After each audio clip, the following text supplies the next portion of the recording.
नमस्कार। मैं हूं मनमोहन सिंह राजपूत और आप देख रहे हैं इंडिया न्यूज वायरल।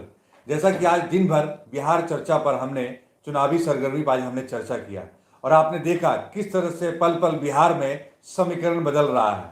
कभी एनडीए ऊपर तो कभी ये कह सकते हैं महागठबंधन। जिस तरह से एनडीए 125 सीटों पे अपनी बढ़त बरकरार बना रखा था, उसी तरह महागठबंधन अब नजदीकी सीटों पर 5 सीटों के अंतराल पे मैं कह सकता हूं कि जिस तरह से एनडीए जो थी वो 125 के आसपास थी, लेकिन अब एनडीए सिमट करके 120 के आसपास में आ चुकी है और महागठबंधन 115 का। मतलब मैं ये कह सकता हूं कि चुनावी समर में पांच पांच सीटों का मैं अंतर हो सकता है। कांटे की टक्कर जो मैं बार बार कह रहा था कि कई सीटों पर कांटे की टक्कर जो थी वो अब भी बरकरार है। तो कम से कम 20 से 22 सीटों पर मैं ये कह सकता हूं आपको, भाजपा जो है अपने अंतर 1000 वोटों के अंतर पर चल रही है। भाजपा और कांग्रेस और आपके आरजेडी के बीच में अंतराल में आप खुद अंतराल कीजिए। जिस तरह से जो आरजेडी थी वो सुबह में, अगर मैं बात करूं, सुबह के प्रदर्शन में आपने देखा आरजेडी करीब 68 पे चल रही थी, लेकिन जिस तरह से रुझान पल पल रुझान बदलते हुए अब जो आरजेडी है, आरजेडी ने अपनी जो सीट बरकरार बनाई हुई है वो 73 पर आरजेडी आगे चल रही है और बीजेपी करीब 77 के आसपास में चल रही है। तो थोड़ा मोड़ा मैं ये कह सकता हूं कि कभी बीजेपी आगे तो कभी आरजेडी आगे। और सही बात है, जिस तरह से बार बार लोग कह रहे थे इस बार की जो लड़ाई है बिहार में तेजस्वी वर्सेस मोदी, और किसी की लड़ाई नहीं है, इस बार की सरकार तेजस्वी वर्सेस मोदी की लड़ाई थी और वो साफ दिखता हुआ नजर आ रहा है। मतलब बीजेपी अपनी बढ़त बरकरार है। बीजेपी की बढ़त शुरू से अपनी जो बढ़त बना रखी है वो करीब जो है मैं कह सकता हूं आपको, सुबह से लेकर के अब तक में जो उनका रुझान देखने को मिला है, बीजेपी करीब कभी 73 कभी 78, तो उसी तरह आरजेडी कभी 68 से 77 तक में जाती है, 68 से 77 के बीच में जाती है। अभी के जो रुझान आ रहे हैं उसमें 122 सीटों पर बीजेपी जो है आगे चल रही है और आरजेडी, मैं कह सकता हूं आरजेडी जो है वो 113 सीटों पर, मतलब महागठबंधन है वो जो 113 सीटों पर आगे चल रही है। इस बार सबसे ज्यादा फायदा अगर किसी को हो रहा है तो सीमांचल की मैं बात करना चाहूंगा। सीमांचल को मैं कैसे भूल सकता हूं। मुस्लिम बहुल इलाका कहलाता सीमांचल, जो सीमांचल में पूरा का पूरा जोर मैं कह सकता हूं 50% मतदान जो है, 50% मतदान सीमांचल में अल्पसंख्यक जो जिस तरह से कहा था एआईएमआईएम को फायदा होता दिख रहा है। साफ शब्दों में मैं कह सकता हूं असदुद्दीन ओवैसी को फायदा होता दिख रहा है। जो पिछली बार विधानसभा 2015 की मैं बात करूं वो एक सीट लेकर के आई थी, लेकिन इस बार न उन्होंने महागठबंधन को वोट दिया, उन्होंने साफ शब्दों में मैं कहूं तो उन्होंने वोट अगर दिया है तो एआईएमआईएम के नेता असदुद्दीन ओवैसी को स्वीकार किया है। वीआईपी पार्टी मुकेश सहनी जो लास्ट मोमेंट में एनडीए की तरफ में आते हैं और एनडीए के साथ वो समर्थन में, एनडीए के साथ वो अपनी समर्थन देते हैं उनको और एनडीए के साथ अपना सरकार बनाने की बात करेंगे हम लोग। लेकिन एनडीए, मैं कहूं वीआईपी मुकेश सहनी की पार्टी को भी करीब 5 सीटों पर बढ़त हासिल है और करीब 5 सीट पर वो भी चल रही है। 2 सीटों पर उन्होंने अपने जीत दर्ज कर ली है। कई ऐसे निर्दलीय विधायक हैं जो कभी बीजेपी में हुआ करते थे, बीजेपी से उनको टिकट नहीं मिला, जदयू से उनको टिकट नहीं मिला तो निर्दलीय चुनाव में खड़े हुए। जैसे चकाई से सुमित कुमार सिंह की बात करना चाहूंगा, उन्होंने जीत दर्ज कर ली और भारी मतों से जीत दर्ज की है। इसी तरह हम पार्टी के मैं कहूंगा जीतन राम मांझी जो एनडीए महागठबंधन को छोड़कर एनडीए में आए थे, उन्होंने भी इमामगंज से जीत दर्ज कर ली है। राघोपुर से तेजस्वी यादव ने जीत दर्ज कर ली है तो हसनपुर से तेज प्रताप जीते हैं। अब इन्हीं के सीटों के आंकड़ों के तहत अगर मैं बात करना चाहूं, देखिए सबसे बड़ा नुकसान अगर आज समीकरण को समझे तो 2015 में जो सबसे बड़ी पार्टी बन के आई थी आरजेडी और उसके बाद जो दूसरी थी वो जेडीयू थी। जेडीयू को साफ शब्दों में कहूं तो सबसे बड़ा नुकसान होता दिख रहा है कि जेडीयू 39 सीटों पर अभी अपनी बढ़त बरकरार रखे हुए हैं। मतलब मैं कह सकता हूं कि उनको 50% सीटों का नुकसान हुआ है। जो कि पिछले बार विधानसभा में वो 70-72 सीटों पर थी, वो इस बार 38 से 32 सीटों पर सिमट कर लगता रह जाएगी। इसी तरह जेडीयू को अभी 41 सीटों पर चल रही है और बीजेपी 73 सीटों पर मैं बात कर सकता हूं। बीजेपी जो है 73 सीट पर अपनी बढ़त बरकरार रखे हुए हैं। लेकिन जनादेश किसका होगा, बिहार में कौन सरकार बनाएगा? अब हम बात करते हैं वीआईपी पार्टी की, वो 5 सीटों पर है। देखिए सबसे बड़ा नुकसान जो है कांग्रेस को और आरजेडी को होता दिख रहा है। कांग्रेस, जिस तरह से कांग्रेस को मैं बात करूं, अगर कांग्रेस को फायदा होता दिख रहा था, कांग्रेस कहीं ना कहीं किसी रूप में जो पिछली सरकार पिछले विधानसभा में 40 सीटें जीत कर आई थी वो इस बार 19-20 के अंतर में चल रही है। लेकिन सबसे बड़ा फायदा मैं कहूं 100 में 100% का अगर किसी को फायदा हो रहा है तो वो है सीपीआई माले, भाकपा मैं कह सकता हूं कि लेफ्ट को सबसे बड़ा फायदा होता दिख रहा है। उनके नेता स्टार प्रचारक थे, और जिस तरह से वो चुनावी रणनीति के तहत में बिहार में उन्होंने अपना एक मुद्दा बना रखा था, नीतीश कुमार को, मां गठबंधन को, तो कहीं ना कहीं किसी रूप में उन्होंने रखा था, वो अब कारगर होते दिख रहे हैं। और दूसरा फायदा एआईएमआईएम के नेता असदुद्दीन ओवैसी को दिख रहा है। असदुद्दीन ओवैसी की बात करना इसलिए भी जरूरी है क्योंकि सीमांचल बहुल इलाकों में उनका दबदबा बरकरार रहता है। अभी जो समीकरण उभरते बनते बिगड़ते दिख रहे हैं, कभी बीजेपी, कभी एनडीए, मतलब एनडीए और महागठबंधन को, तो इसी तरह इसको लेकर के नीतीश कुमार ने भी एक मीटिंग बुला रखी है। और उस मीटिंग के दौरान में नीतीश कुमार के उस घर पर, नीतीश कुमार के आवास पर मैं बात करूं तो बिहार के प्रभारी भूपेंद्र यादव, सुशील मोदी और उनके तमाम जो बड़े नेता है वो उस मीटिंग में मौजूद हैं। इसी तरह मैं तेजस्वी की बात करूं तो जैसे धीरे धीरे कार्यकर्ताओं में एक नाराजगी देखी, मायूसी देखी जा रही थी, अब उनके कार्यकर्ताओं में जोश भर रहा है, क्योंकि महागठबंधन जिस तरह से एनडीए के नजदीक आ रही है उससे लग रहा है कि पल पल बदल रहा है बिहार। इसलिए मैं कह रहा हूं बिहार में का बा, नीतीश कुमार बा या तेजस्वी के सरकार बा, ये तो समीकरण जो है आने वाला समय कुछ ही समय में क्लियर हो जाएगा। 80%, मैं कहूं कि 80% फिर वोटों का जो समीकरण था वो लगभग खुलासा हो चुका।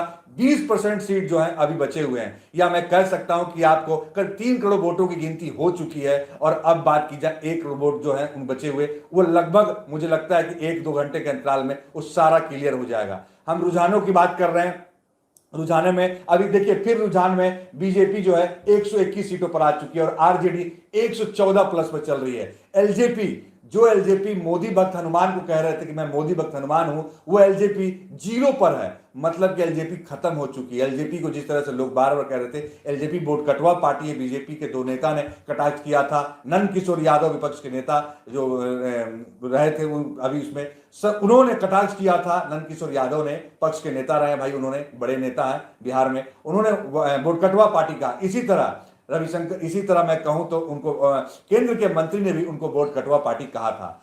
अब बात हम वापस फिर बिहार में आते हैं। बिहार चुनाव में जिस तरह से पल पल समीकरण बदल रहा है, तो अब आगे किसको फायदा होगा, इसके लिए हमारे साथ बात करने के लिए संतोष जी मौजूद हमारे सहयोगी हैं। तो मैं सीटों के समीकरण की बात करूंगा उनसे कि क्या सरकार बीजेपी बना पाएगी जिस तरह से समीकरण बदल रहा है। और कुछ देर पहले हम लोगों ने देखा कि एक प्रवक्ता से हमने बात किया तो उन्होंने भी साफ शब्दों में कहा सरकार हम ही बनाएंगे, लड्डू भी हम ही खाएंगे और लड्डू आपको भी हम खिलाएंगे। तो क्या लगता है आपको कि ऐसे समय में बिहार में किसकी सरकार बनेगी संतोष जी?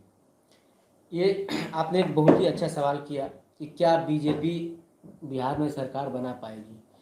सबसे पहले तो बीजेपी जहां उनका बहुमत नहीं है, जहां उनका कुछ भी नहीं है, वहां भी वो सरकार बना लेती है। ये बात तो आपको मानना पड़ेगा।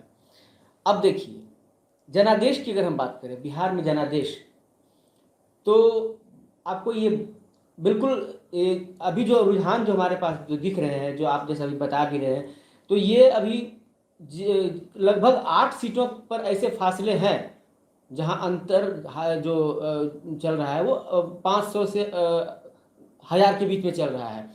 तो अभी थोड़ा जल्दबाजी होगा, लेकिन इस पूरे चुनाव में जो एक चीज आपको देखने को मिला कि मोदी मैजिक, मैं कहूंगा कि मोदी मैजिक कहीं से भी नहीं दिखा।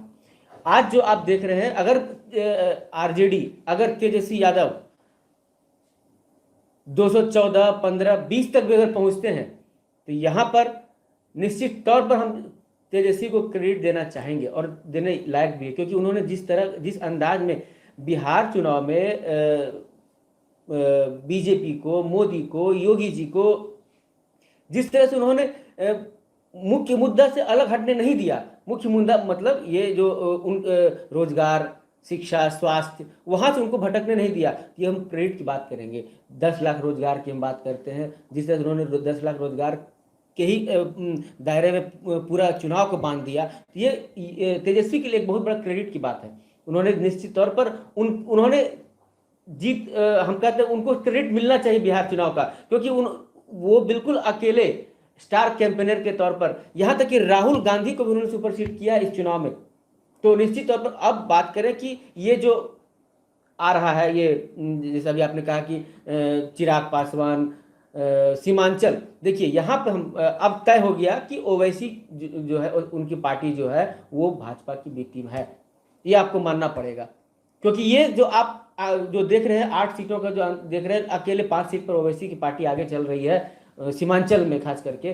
तो आपको ये मानना पड़ेगा कि ओवैसी ने वहां पर खेल बिगाड़ दिया आरजेडी का, नहीं तो आरजेडी अभी थम्बिंग बढ़त जिस बनाने तरह से बीजेपी के स्टार प्रचारक मोदी, बीजेपी के स्टार प्रचारक अमित शाह, बीजेपी के स्टार प्रचारक जगत प्रकाश नड्डा बने हुए थे, आपको नहीं लगता कि इतने स्टार प्रचारक होने के बावजूद अगर आज बीजेपी 73 सीट पे है और अकेले आरजेडी के स्टार प्रचारक, मैं कहूं कि तेजस्वी यादव स्टार प्रचारक भी तो खुद राघोपुर विधानसभा से चुनाव लड़ रहे थे, जबकि नीतीश कुमार चुनाव नहीं लड़ रहे हैं। नीतीश कुमार खुद बने स्टार प्रचारक अपने पार्टी के, जेडीयू के, और वो विधान परिषद से पीछे से जीत करके चुनाव में जाते हैं और सीएम बनते हैं। लेकिन आज स्टार प्रचारक के तौर पर अगर तेजस्वी यादव अपनी पार्टी के लिए स्टार प्रचारक के तौर पर अपनी पार्टी को जिताने के लिए जिस तरह से उन्होंने मेहनत किया, काबिल तारीफ मैं ये कहना चाहूंगा। लेकिन आपको नहीं लगता अकेला एक वन मैन आर्मी आरजेडी के तेजस्वी यादव ने जिस तरह से प्रचार किया है और जिस तरह से वो 76 सीटों पर आगे चल रहे हैं, बीजेपी को उन्होंने एक्सिट कर दिया है, सुपर सीट कर रहे हैं और उससे वो आगे चल रहे हैं, यहां पर किसकी खामी बताएगी? या बीजेपी की खामी बताएं, या बीजेपी ने ऊपर को सुपर सीट नहीं कर सके, किसकी गलती है इसमें? देखिए, मैं तो पहले भी कहा आपको कि तेजस्वी को हम 100% क्रेडिट देना उनको मिलना चाहिए, क्योंकि उन्होंने वन मैन शो किया है और उन्होंने अपने दम पर बिहार चुनाव लड़ा है। आपने देखा होगा जिस तरह से उनकी रैलियों में भीड़ जुटी, आज वो दिख रहा है, यहाँ वो भीड़ दिख रहा है। ठीक है, वो मतलब अभी थोड़ा सा और वेट कर लेते हैं, अभी 20% का भी काउंटिंग बचा हुआ है और हार जीत का जो अंतर होगा हमको लगता है 4 से 5 सीट का होगा। अब वो अन्य जो 8 सीट जो आ रहे हैं, अगर वो वास्तव में 8 सीट लेकर के आ जाते हैं तो कोई बड़ी बात नहीं है। हाँ, अब वो देखना है असदुद्दीन ओवैसी की पार्टी किनको समर्थन करती है, वो एक बड़ा फैक्टर हो सकता है। लेकिन जिस उद्देश्य के लिए, देखिए, बिहार चुनाव में एंटी इनकन्वेंसी का वोटिंग हुआ है, ये तो आपको मानना पड़ेगा। और एंटी इनकन्वेंसी को भारतीय जनता पार्टी वो भांप चुकी थी। यही कारण था कि चिराग पासवान को उन्होंने जो हनुमान बना के वहां भेजा, ताकि उस एंटी इनकम्बेंसी में चिराग पासवान फैक्टर काम कर जाए, और वही हुआ। आज बीजेपी जो है वहां पे एनडीए का लार्जेस्ट पार्टी बनकर उभर रही है। अब जो है सत्ता को लेकर के वहां बार्गेनिंग भी होगा, और ये तय मानिए कि वहां अगर बीजेपी सेकेंड पार्टी भी, एनडीए सेकेंड स्थान पर भी रहती है तो भी, और दूसरे राज्यों की तरह आप देखिए, वो सरकार बनाने के लिए मतलब हर हथकंडा अपनाएगी, और अभी वो होगा। अगर तेजस्वी थम्बिंग मेजोरिटी नहीं ला पाते हैं तो ये हरकत वहां होना है। तो जिस तरह से सीटों में अपना आप देख रहे हैं कि तालमेल जिस तरह से सीटों को लेकर के चल रहा है, जैसे सीमांचल की मैं बात कर रहा हूं, जैसे आपने कहा कि भाजपा अब कहीं ना कहीं किसी रूप में ये कह सकता हूं कि भाजपा की बी टीम है ओवैसी। तो जिस तरह से पिछली विधानसभा 2015 की बात करूं तो वो एक सीट जीत करके आए थे। नहीं, वो एक सीट नहीं जीते थे, वहां पर बाई इलेक्शन में जीत करके आए थे। जो बाई इलेक्शन में जो जीत करके आए हो किशनगंज सीट से, लेकिन इस बार वो 5 सीट जीतते हुए दिखाई दे रहे हैं। बिल्कुल। तो क्या आपको लगता है कि महागठबंधन को वहां लोगों ने ठुकरा दिया, एनडीए को वहां ठुकरा दिया, और 50% वोट की मैं बात करूं तो 50% वोट जो है एआईएमएम असदुद्दीन ओवैसी को देख करके दिया गया? तो मतलब ये कहूं कि जो काम, जो विकास की बात करते हैं, वो विकास से अलग हट करके उन्होंने असदुद्दीन ओवैसी को वोट दिया। देखिए, वहां पे योगी फैक्टर भी काम किया है, आपकी बात मानना पड़ेगा। योगी जी ने कहा था कि मैं घुसपैठियों को किसी कीमत पर यहां नहीं रहने दूंगा। उनका ये बयान उस सीमांचल में काम कर गया, और वो उस बयान को देने के लिए ही मैं समझता हूं कि ओवैसी को वहां लाया गया है। वो जो आप देख रहे हैं बहुजन समाजवादी पार्टी, उपेंद्र कुशवाहा और ओवैसी की पार्टी, बहुजन समाजवादी पार्टी कुछ भी नहीं मिला। उपेंद्र कुशवाहा का तो स्पष्ट नहीं हो पाया कि उनको क्या मिला है, लेकिन 5 सीट ओवैसी ले गए, क्योंकि सीमांचल जो है वहां पर बड़ी संख्या में बांग्लादेशी मुसलमान रहते हैं। उनका वहां पर नागरिकता उनको मिला, बिहार की नागरिकता मिली हुई है। वो फैक्टर काम किया, क्योंकि वहां पर उन्होंने देखा कि इनके मुद्दे पर किसी ने नहीं कहा। योगी जी ने आकर के वहां पर बोल दिया कि मैं किसी भी हाल में वहां पर घुसपैठियों घुसने नहीं दूंगा। तो इन्हें लगा कि भाई ओवैसी एक में हमारे पास विकल्प है, तो वैसा उन्होंने किया। तो सीमांचल फैक्टर काम कर गया, आरजेडी के खिलाफ चला गया, आरजेडी के खिलाफ सीमांचल फैक्टर काम कर गया। वहां वो ओवैसी की पार्टी अगर वहां जीतती है। देखिए संतोष जी, पल पल धड़कन जो कहते हैं, महागठबंधन हो या एनडीए की, पल पल धड़कन बढ़ती हुई नजर आ रही है। निश्चित जो आंकड़े बिहार में पल पल बदल रहा है, आप खुद देखिए। एनडीए 120 पर आ चुकी है, जो एनडीए 125, 128, 138 तक जा चुकी थी, वो एनडीए 120 पर आ चुकी है, और महागठबंधन 116 प्लस पर चल रही है। नहीं, मतलब तो आपको मैं बार बार कह रहा हूं कि ये आंकड़ा अभी आप देखिएगा, थोड़ी देर रुकिए, अभी लगभग 20% वोटिंग बची हुई, जहां के 500 से 1000 का अंतराल चल रहा है। तो वहां पर आप नहीं, आप 100% क्रेडिट दे सकते हैं एनडीए को ही, वहां पर आपको आरजेडी को भी कम नहीं आंकना होगा। हो सकता है कि उसमें 5 सीट आरजेडी प्लस में आ जाए तो ये अपने दम पर सरकार बना लेगी। अभी थोड़ा जल्दबाजी होगा, हम लोग वेट कर लेते हैं, लेकिन इतना तो तय है इस पूरे चुनाव में हम कह सकते हैं कि one man show, one man army, या हम कह सकते हैं बिहार चुनाव 2020 का सुपर स्टार बनकर तेजस्वी यादव उभरा है, इसमें कहीं से कोई दो मत नहीं है। आप ये मान लीजिए कि बिहार में जो 20 साल का सूखा भाजपा जो झेल रही थी, अब उस सूखा को बीजेपी ने पाट दिया है। बीजेपी अब वहां पर बड़े भाई की भूमिका में आने वाली है, आ भी रही है, अच्छी बात है। लेकिन ये एंटी इनकन्वेंसी की वोटिंग है, नीतीश कुमार से नाराजगी थी, लेकिन अगर नीतीश कुमार के शासन की अगर बात करें तो कहीं से भी बुरा शासन उन्होंने नहीं किया। चूंकि जिस बिहार की 15 साल पुरानी बिहार की हम बात कर रहे हैं, वो पुराने बिहार से आज बिहार उस स्थिति में नहीं है, लेकिन चूंकि उब गई थी जनता, नया चेहरा तेजस्वी ने इस तरह का बात कर दिया कि 10 लाख युवाओं को रोजगार देंगे। हो सकता है उनका भी ये जुमला हो, कोई बड़ी बात नहीं है, कोई बड़ी बात नहीं, हो सकता उनके लिए भी जुमला हो, लेकिन उन्होंने इस बात में पूरे बिहार चुनाव 2020 को पूरे इसी बात पर टिकाए रखा। यह बड़ी बात है। युवा नाराज थे नीतीश कुमार से और यही फैक्टर फायदा हुआ। और बीजेपी चाहती भी थी कि हमको वहां पर मुख्य भूमिका माना है। अब सत्ता पर बैठना है कि नहीं बैठना है, ये तो थोड़ा देर और वेट कर लेते हैं। मैं जहां तक मेरा आकलन कर, जहां तक मैं जान रहा हूं कि अगर बीजेपी 120 के आसपास में अगर आके रुकती है तो निश्चित तौर पर आरजेडी के लिए मुश्किल हो सकती है, कोई बड़ी बात नहीं है। जो आरजेडी पिछले विधानसभा में मैं बात करूं सबसे बड़ी पार्टी बनकर उभरी थी, वही आरजेडी इस बार भी लगता है कि सबसे बड़ी पार्टी बनकर उभर रही है। जिस तरह से अभी वो 77 सीटों पे आगे चल रही है, मैं बता रहा हूं आपको 77 सीट पे आरजेडी आगे चल रही है और बीजेपी वहीं पिछड़ती हुई नजर आ रही है। 72 सीट पर बीजेपी आगे चल रही है। तो वहीं बात करूं जो सबसे दूसरी पार्टी जो जेडीयू थी, सबसे बड़ी पार्टी आरजेडी के बाद बनकर उभरी थी, वही सबसे ज्यादा पिछड़ते हुए बात करूं तो वो आ रही है। क्योंकि वो अगर मान लीजिए 70 प्लस थी आरजेडी, तो 70 प्लस वो भी थे, लेकिन इस बार मैं कहूं कि जेडीयू से लगता है लोगों की काफी नाराजगी थी। लोग नीतीश कुमार से नाराज थे या लोग नीतीश कुमार के काम से खुश नहीं थे। उनके मैंने कहूं कि जो 121 विधानसभा चुनाव 100 सीट पर चुनाव उन्होंने लड़ा था, उस जगह पर मैं कहूं तो मुझे लगता है कि जेडीयू सबसे ज्यादा नुकसान में है 42 सीटों पे। जिस जगह पर कांग्रेस बैठी हुई थी 40 सीटों पे, आज जेडीयू नीतीश कुमार की जो पार्टी है उसके वो प्रमुख है, वो खुद उस जगह पर जाकर बैठे हैं। मुझे लगता है इसी ऊपर नीचे के खेल को देखते हुए उन्होंने अर्जेंट एक मीटिंग बुलाई और उनके घर पे मीटिंग चालू है। तो जिस तरह से आपने कहा कि उनके काम को मैं 100 में 100 नंबर दूंगा या उनके काम को मैं नजरअंदाज नहीं करूंगा, तो आज उनके कामों को देखते हुए, उनके विकास को देखते हुए, उनके लोगों के बात को करते हुए, आज जो विकास बिहार में होना चाहिए था, आपको लगा वो विकास हो पाया? क्यों आज लोग नीतीश कुमार से इतने नाराज हो गए कि उन्होंने नीतीश कुमार को 42 या 43 के आसपास में ये समर्थन दिया? आखिर क्यों? देखिए, नीतीश कुमार से नाराजगी हम नहीं कह सकते हैं। देखिए आप ये जो चुनाव जो हुआ है, ये बिल्कुल नीतीश कुमार के हम कह सकते हैं कि नीतीश कुमार को नीचा दिखाने के लिए चुनाव किया गया। आखिर चिराग पासवान एनडीए में रहते हुए नीतीश कुमार के खिलाफ बोलते हैं और चुनाव में जब आते हैं तो फिर भाजपा चिराग पासवान को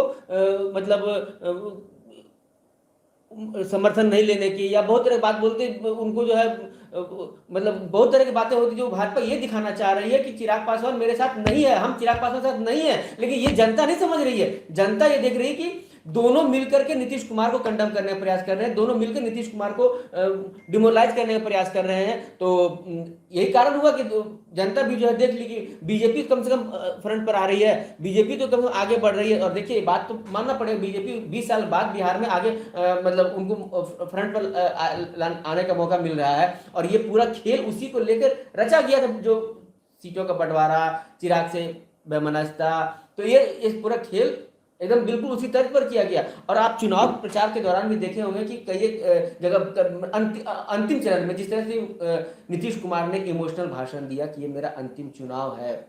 कई जगह से हमें ऐसी भी खबरें सुनने को मिली कि नीतीश कुमार जो है एनडीए के पोस्टर से गायब हो गए। तो कहीं ना कहीं लोगों में कुछ दिखा इसका, और लोग भाजपा को लाना चाह रहे थे और भाजपा को लोग ले आए, भाजपा आ गई। अब देखना होगा कि क्या भाजपा अपने वायदे पर अमल करती है, क्योंकि महाराष्ट्र की बात याद करें आप, महाराष्ट्र में भी यही कंडीशन हुआ था, भाजपा बढ़ करके आई तो भाजपा जो है वहाँ पर सीट का दावा करने लगे, मुख्यमंत्री शिवसेना बढ़ करके आई तो मुख्यमंत्री पोस्ट के लिए दावा करने लगी, तो वहाँ भी तकरार हुआ। आज जो वहाँ पर बेमेल गठबंधन है, तो हो सकता है बिहार में कोई बड़ी बात नहीं, और बिहार के लिए ये भी कोई बड़ी बात नहीं है कि अगर किसी नेता का, नीतीश कुमार जी की बात कर ले, पिछली बार उन्होंने जनादेश मिला था, उन्हें जनता ने आरजेडी कांग्रेस और नीतीश कुमार के गठबंधन को समर्थन दिया था, वहां पर वो सत्ता में गए थे, लेकिन बाद में ऐसी परिस्थितियां बनी कि नीतीश कुमार भाजपा के साथ आ गए। तो ये सब चीज नीतीश कुमार के खिलाफ गया। भाई आपको तो जनादेश मिला था आरजेडी कांग्रेस के साथ में, महागठबंधन के तहत मिला था, तो आप पलट गए। लोगों में इस बात को लेकर भी नाराजगी है। देखिए, इमामगंज से मैं बता दूंगा आपको, इमामगंज से जो जीतन राम मांझी थे, हम पार्टी के प्रमुख, वो करीब 15,000 वोटों से चुनाव जीत गए हैं। और बिहार की 243 सीटों पर जो गिनती जारी है, अभी जो गिनती मैं कह सकता हूं कि और रुझानों में एनडीए अभी 122 सीटों पर बढ़त बना रखी है। और महागठबंधन की बात करो तो रुझानों में महागठबंधन 114 सीटों पर आगे चल रही है, 114 सीट पर रुझान में आगे है। तेज प्रताप यादव हसनपुर से 20,000 वोटों से जीत चुके हैं। तेज प्रताप यादव ने अपना सीट बदला था, वो सीट छोड़कर, महुआ सीट छोड़कर वो हसनपुर चले गए थे, और वहां से भी वो 20,000 वोट से चुनाव जीत जाते हैं। आपको पता होगा उनके जो समधी है चंद्रिका राय आरजेडी छोड़कर जेडीयू में शामिल हुए थे और वो चुनाव लड़ते हैं, लेकिन उनके समधी चंद्रिका राय चुनाव हार जाते हैं। ये भी एक बहुत बड़ी खबर है, क्योंकि अब बहुत बड़ी बात है, क्योंकि आपको मैं बता दूं, चंद्रिका राय की बेटी ऐश्वर्या से तेज प्रताप की शादी होती है, और लेकिन कुछ अनबन होने के कारण दोनों अलग हो जाते हैं। और इसी अनबन को देखते हुए उन्होंने महुआ सीट छोड़ा था, और महुआ सीट छोड़ करके वो हुसैनपुर चले जाते हैं, और हुसैनपुर से अपनी किस्मत हसनपुर चले जाते हैं, और हसनपुर से अपनी किस्मत का भाग्य का फैसला आजमाते हैं। और उनके किस्मत का फैसला शायद वहां की जनता मैंडेट ने उनको चुन कर दिया, मतलब वो चुनाव जीत जाते हैं, चुनाव जीत कर वो आगे। लेकिन उनके जो समधी, उनके जो ससुर हैं, लालू प्रसाद यादव के समधी और तेज प्रताप के ससुर चंद्रिका राय, चुनाव जेडीयू से हार जाते हैं। मतलब जिस डर से वो महुआ छोड़ करके हसनपुर आते हैं, वो चुनाव जीत जाते हैं, लेकिन जिस डर से आरजेडी छोड़कर वो जेडीयू में शामिल होते हैं, वो चुनाव हार जाते हैं, और एक बड़े नेता के तौर पर चंद्रिका राय की हार होती है। लालू प्रसाद के यादव सब के समधी हैं, आपने देखा होगा दोनों के बीच में काफी अनबन चली थी पार्टी को लेकर के, और उनको कहा गया था कि उनकी बेटी भी चुनाव लड़ सकती है, लेकिन वो चुनाव नहीं लड़ी, और वो सीट छोड़ करके वो हसनपुर से चुनाव लड़ते हैं। राघोपुर से तेज प्रताप भी चुनाव लगभग जीत चुके हैं।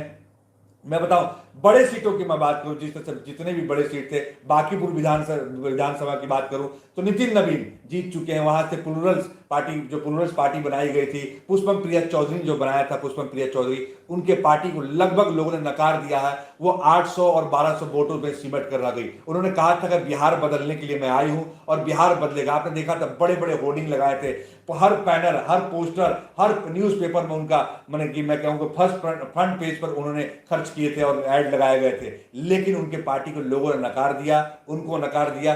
कहीं भी वो नजर नहीं है, आज कहीं भी वो नजर नहीं है। लेकिन मैं और बात करूं क्षेत्रीय पार्टी की, जिस तरह से हम पार्टी है, हम पार्टी लगभग 4 से 5 सीटों पर आगे चल रही है, 2 सीट वो जीत चुके हैं। मैं बात करूं AIMIM के जो क्षेत्रीय पार्टी है, जिसके अध्यक्ष, राष्ट्रीय अध्यक्ष है असदुद्दीन ओवैसी, वो भी बिहार में अपनी बढ़त बनाए हुए हैं, और लगभग 5 सीट, मैं कह दूं सीमांचल बहुल इलाकों में वो उनका दबदबा है, और सीमांचल बहुल इलाकों में वो इस बार 5 सीट मतलब जीत कर आए हैं। और इसी तरह वीआईपी, जो कि पहली बार मैं कहूं कि एनडीए में शामिल हुई, जैसे एनडीए में मैं कहूं कि जदयू, बीजेपी, हम पार्टी और वीआईपी ने भी अच्छा प्रदर्शन करते हुए करीब 5 सीटों पर अपनी बढ़त बरकरार बनाई रखी हुई है। इसी तरह अगर सबसे ज्यादा नुकसान मैं कहूं तो पप्पू यादव की पार्टी को, आरएलएसपी को हुआ है। मतलब कि इन लोगों का खाता अभी तक कहीं खुलता हुआ नहीं दिखाई दे रहा, जबकि ये पुराने लोग हैं और पुराने चेहरों को। अब पप्पू यादव ने साफ शब्दों में आरोप लगाया कि बैलेट पेपर से चुनाव होना चाहिए, न कि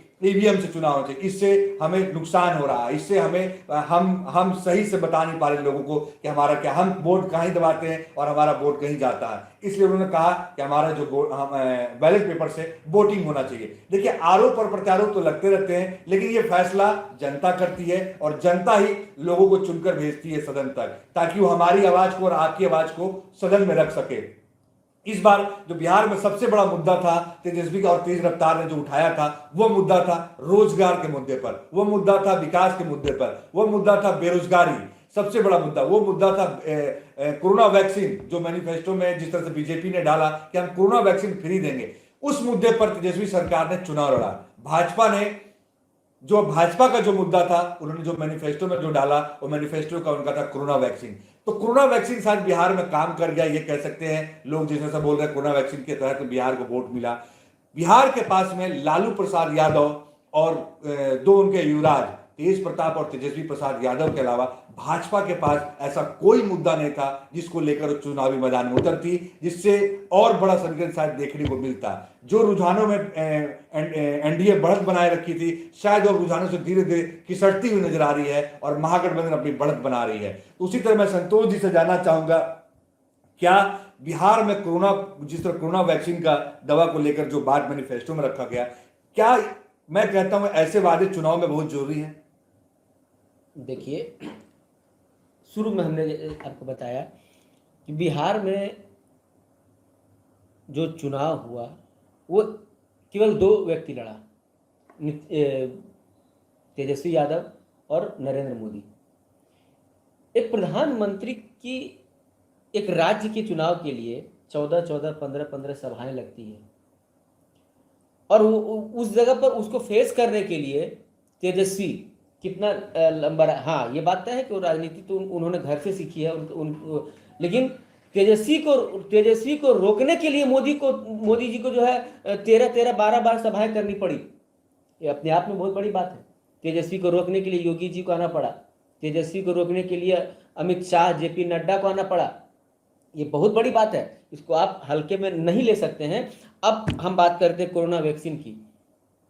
देखिए, बिहार चुनाव में कुछ कुछ चीजें ऐसी हुई जो नहीं होनी चाहिए थी। वहां पर नीतीश जी ने अपने भाषण में इशारों में जो बेटियों वाला बयान दिया, कहीं से भी शोभा नहीं देता है।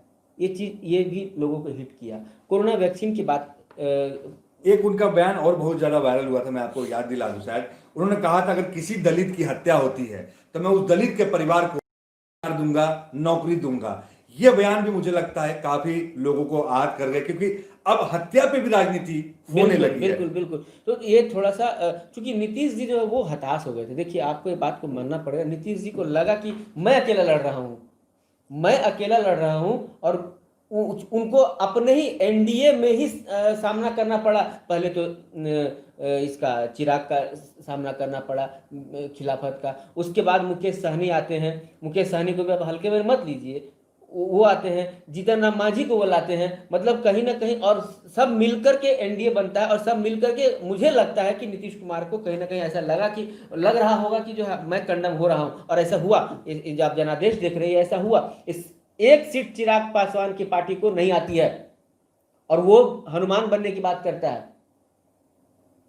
वो नीतीश कुमार के लेवल का पॉलिटिक्स करने का प्रयास करते हैं। तो मुझे नहीं लगता कि जो है कहीं से भी नीतीश कुमार को वो ये एंटी इनकन्वेंसी को भाजपा ने भापा, और ये मौके का फायदा उठाया। और आज जो आप देख रहे हैं, ये जनादेश की भाजपा की तरफ, जो एनडीए में सबसे बड़ी पार्टी बन के भाजपा उभर रही है, उनका एजेंडा भी यही था। उनको सत्ता, और सत्ता तो वो हथियार लगी, सत्ता उनको मिलना ही मिलना है। वो 115 पे अगर रहती है तो वो सत्ता पर वो काबिज होगी। इतना मानिए, बिहार में भाजपा की सरकार बनेगी।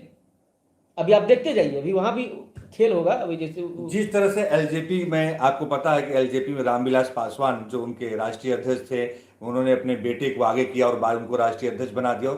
अभी हाल ही में चुनाव के वक्त, मैं कह सकता हूं ठीक पहले चरण के मतदान से कुछ दिन पहले उनका देहांत होता है और वो गुजर जाते बीमारी के कारण। लेकिन उसी बीच में एक चिराग पासवान का एक वीडियो वायरल होता है, आपने देखा होगा कि वो सिंपैथी पाने के लिए अपने पिता एडिटेड वीडियो बनाते हैं, घर में फोटो खिंचवाते हैं, हंस करके बालों की बात करते हैं। तो क्या ऐसे समय में ऐसे वीडियो का आना भी उनके खात्मा का सबसे बड़ा मैं कहानी कह सकता हूं, क्योंकि अगर वो राष्ट्रीय अध्यक्ष थे और ऐसे समय पिता के मौत पर कौन सा एडिटेड वीडियो बनाना, हंसी देना, तो मैं कहता हूं कि क्या एक राष्ट्रीय अध्यक्ष को शोभा देता है, वो भी रामविलास के पुत्र जिनका नाम चिराग पासवान है। उनको लोग बड़े सुलझे हुए नेता कहते हैं, बड़े सुलझे हुए इंसान कहते हैं, और ऐसे समय एक ऐसे वीडियो का आना, क्या चिराग पासवान के खात्मे की शुरुआत हो चुकी है? देखिए, आपको ये बात मानना पड़ेगा कि बिहार चुनाव परिणाम आने दीजिए, बिहार में सत्ता का गठन होने दीजिए, आप देखिएगा एलजेपी विलय हो जाएगी भाजपा में। क्योंकि इन्होंने जो काम किया है इस बार बिहार में, जनता को इसकी नाराजगी, और इसी का परिणाम आप देख रहे हैं कि जो एक सीट पर भी उसका एलजेपी का कोई उम्मीदवार नहीं जीता है। तो एक मतलब सही हो गया ना कि जनता ने इन्हें नकार दिया है सीधी तौर पर। तो अब जो है ये भाजपा में अपनी पार्टी का विलय कराएगी, आने दीजिए समय। अब देखिए कि ये जनादेश की हम बात कर लेते हैं, तो ये तय मानिए कि बिहार में मुझे लगता है अगर एनडीए के महागठबंधन को स्पष्ट जनादेश नहीं मिलता है तो सरकार तो एनडीए ही बनाएगी, अगर नहीं जनादेश मिलता है तो। क्योंकि अभी देखिए जो रुझान हमारे सामने दिख रहे हैं कि बीजेपी 123 पर बढ़त बना चुकी है, आरजेडी महागठबंधन जो 113 पर आगे चल रही है। तो अगर ये स्पष्ट जनादेश नहीं ला पाती है तो बिहार में एनडीए की सरकार बनेगी, वहां लड़ाई शुरू, मुख्यमंत्री कौन बनेगा। अभी है, अब लगभग 20% कम बच गया है, जिस तरह के रुझान हम देख पा रहे हैं 20% से भी कम बच गया है पोलिंग, लगभग 70-80 लाख बचा हुआ है। मैं एक बात आपसे पूछना चाहूँ संतोष जी, जैसे बिहार की जनता क्या इतनी मूर्ख है, बिहार की जनता को क्या इतनी समझ नहीं है कि वोट का समीकरण जिस तरह से क्षेत्रीय पार्टियों, जितने छोटे छोटे पार्टियों को वोट दे करके चुनाव जितवा करके वो भेजते हैं, क्या वो पार्टी उनके लिए सदन में आवाज रख सकते हैं? क्या उनको नहीं समझ में आता कि ऐसी जगह पर हम अपना वोट दें जिससे बिहार के विकास की बात की जाए? देखिए, बिहार की जनता को मूर्ख कहना थोड़ा सही नहीं होगा, क्योंकि बिहार ने जब बदलाव बिहार में हुआ है तो क्रांति आया है। लालू युग भी बिहार की जनता का ही देन है। लालू युग आप उनको अब चारा घोटाला में वो आरोपी हैं, सजा काट रहे हैं, लेकिन बिहार की जनता, जेपी की बात करें, लालू की बात करें, तो सबने जब उनका उभार हुआ है तो क्रांति आई है, देश में क्रांति आई है। लालू राज जब शुरू हुआ तो उस वक्त पिछड़ों की क्रांति हुई थी, पिछड़े आगे आए थे बिहार में, उनको सत्ता मिली थी। तो हम वहाँ की जनता को मूर्ख नहीं कर सकते हैं। हाँ, ये है कि बिहार की जनता को थोड़ा सा इस पर इस बार वो भी हालांकि कुछ गलत नहीं हुआ है। अब देखिए, गलत कुछ भी नहीं हुआ है। यहाँ पे जो हमारे पास आंकड़े आ रहे हैं वो बहुत गलत नहीं आ रहे हैं, बिल्कुल साफ है। वहां की जनता ने आरजेडी पर भरोसा जताया है। वहां अगर सबसे ज्यादा बेनिफिट में कोई रहा है तो वो लेफ्ट की पार्टियां रही है। और वो आप देखेंगे कांग्रेस को एक बड़ा नुकसान हुआ है। मतलब साफ है कि कांग्रेस को अभी भी जनता ने नकार दिया है, कांग्रेस को जनता स्वीकार नहीं कर रही है, तो ये साफ दिख रहा है। लेकिन आरजेडी की अगर हम बात करें तो बिहार में कोई आरजेडी अच्छे कंडीशन में है। अब सरकार बनाने की स्थिति में नहीं है, तो अभी थोड़ा सा भी वक्त है, अभी देख लेते हैं, अभी उसके बाद फिर विचार विमर्श होगा। हमारे अपने दर्शकों को इसके बारे में बताएंगे। लेकिन ये तय मानिए कि बिहार में जो हुआ 2020 का जो हुआ, सिर्फ 2 व्यक्ति उस पर चुनाव लड़ा है, मोदी और तेजस्वी, और किसी ने चुनाव नहीं लड़ा। चलिए, इस चुनावी डिबेट में आपका बहुत बहुत धन्यवाद, इंडिया न्यूज में आपको इतना कीमती समय देने के लिए। चलिए, मैं आपको बताना चाहूंगा जो इस वक्त हालात हैं एनडीए के, फिर एनडीए 124 पर चल रही है, और आरजेडी अगर मैं बात करूं तो आरजेडी 112 पर फिर से आ चुकी है, और एलजेपी 0 पर। जो एलजेपी हनुमान भक्त थे, मोदी हनुमान भक्त की बात कर रहे थे, छाती चीर कर दिखाने से मैं मोदी का हनुमान हूं, वो 0 पर आ गए हैं। और अन्य का समीकरण भी बहुत इस बार देखने को मिला, वो 7 सीटों पर है। अन्य की बात मैं कर रहा था आपसे। तो एनडीए 124 पर, आरजेडी 112 प्लस पर, और अन्य 7 सीटों पर। बीजेपी 74 सीटों पर आगे चल रही है। जेडीयू को नुकसान होता दिख रहा है, 43 सीट पर जेडीयू है, और आरजेडी 75 सीटों पर अपनी बढ़त बरकरार बनाए रखी हुई है। तो कांग्रेस को नुकसान, 20 सीटों का नुकसान होता दिख रहा है। कांग्रेस 20 सीट पर अपनी बढ़त बरकरार बनाए रखी है। तो वहीं एआईएमआई को सबसे ज्यादा फायदा, मतलब मैं कह सकता हूं एआईएमडी 50% वोट लेकर एआईएमआई लगभग सीट जीत चुकी है, मतलब 5 एआईएमआई ने अपना बरकरार बना रखा है बढ़त। तो वहीं मैं लेफ्ट की बात करूं तो जो है करीब 17 सीटों पर आगे चल रही है। मतलब लेफ्ट जो है 98% लेफ्ट ने अपना जो प्रदर्शन किया, अच्छे प्रदर्शन पर लेफ्ट की बात की जाए तो उसका प्रदर्शन जो सबसे अच्छा रहा। मैं बात करूं हम पार्टी की तो हम पार्टी भी करीब 3 सीट जीतने के करीब है। और मैं बात करूं वीआईपी पार्टी की, मुकेश सहनी की पार्टी की, मुकेश सहनी भी इस बार करीब 5 सीटों पर अपनी बढ़त बरकरार बनाए रखे हुए हैं। रुझान में अभी करीब 15 वोट बाकी है गिने जाने, और ये मुझे लगता है कि 10 बजे तक क्लियर हो पाएगा किसकी बनेगी सरकार, कौन बनेगा वहां का मुख्यमंत्री, कौन बनेगा बिहार का मुख्यमंत्री। बिहार में काबा, बिहार में का नहीं के एक लड़ाई शुरुआत हुई थी नेहा राठौर वर्सेज, आपको पता था मैथिली ठाकुर को लेकर के। तो बिहार में बहुत कुछ है, बिहार में इस बार क्या मिलेगा, बिहार में नहीं मिलेगा, बिहार में विकास होगा, बिहार में रोजगार होगा, ये तो हम पल पल की बात करते रहेंगे आपसे। लेकिन तब तक बिहार में पल पल जिस तरह से बदल रहा है समीकरण, फिर इसी मुद्दे पर शायद मैं आपके पास वापस आऊं। तब तक के लिए दीजिए आप मुझे इजाजत। लेकिन इंडियन न्यूज वायरल को देखना ना भूले, लाइक और शेयर करना भी जरूर भूले। हम आपके लिए पल पल अपडेट के लिए आपके पास हाजिर होंगे। तब तक के लिए मनमोहन को दीजिए।